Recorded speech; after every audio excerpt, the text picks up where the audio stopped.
A good puzzle platformer will challenge both the mind and the reflexes, and Blackhole Complete Edition tries to do just that. But is this a space adventure that's worth jumping into, or should it just get sucked out into the void of space?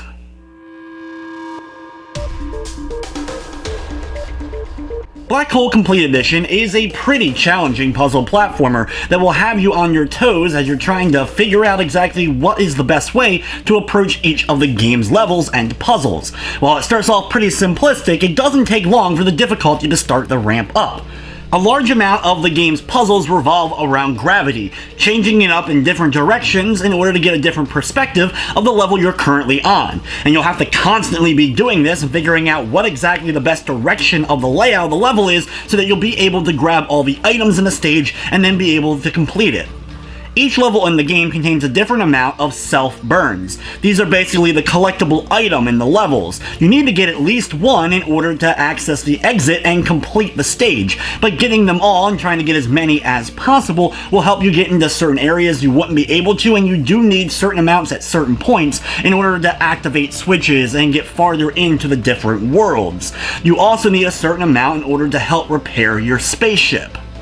The game has a decent amount of story to it, featuring a space crew that is led by an AI. The ship ends up crash landing. You play as basically an intern or coffee grabber. No one really even knows why you're on this particular mission, but you're the only one who ends up surviving near the ship once it ends up crashing, and you end up getting tasked with the AI to help you as far as fixing up the ship and finding the various crew members. The game is filled with a lot of comedic stuff thrown into it, and you can even decide if you want to have a little bit more or a little bit less story by changing that up in the options if you just want to get into the levels more quickly. The game's main single-player mode is broken up into several different worlds as you're trying to piece back together the ship so you can end up leaving the planet you've crash-landed on. Each of the areas you travel to have different themes and new hazards and new puzzle styles thrown in to keep the game somewhat fresh, though a majority of it still will revolve around switching up that gravity in order to grab all the items in each stage. There are a few other level styles kind of thrown in, for example chase levels where like a giant wall of lava is chasing you and you have to quickly use your platforming skills to get through the area safely. The game also features the DLC that was added to the main game later on, so you have even more levels for you to tackle once you complete the main single player mode.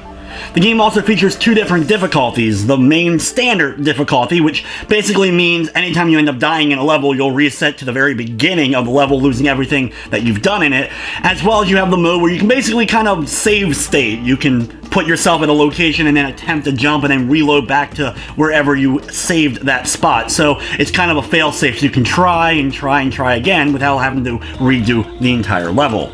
I will say though that the controls never felt the greatest to me. I've played a lot of platformers and the character, maybe it was just his weight, just wasn't the best. I would attempt a jump or two and it would end up working, attempt the same jumps and I would end up failing. Especially some of the moments where it was a lot of really precise little things you had to get through. I felt that it was much more luck than skill for me being able to complete certain areas. From the technical side of things, while the game didn't crash on me, there was slowdown and frame rate issues from time to time, including in some of the more busy areas where it actually caused me to die because of those slowdowns at the most inopportune moments. Thankfully, this is something that the developers are going to be patching, so hopefully before too long this is fixed, but it still ended up taking away a bit from the game. Blackhole Complete Edition is available now on PS4, Xbox One, and PC for $13.99. It does have a full trophy list in Platinum though, if you want to go after it.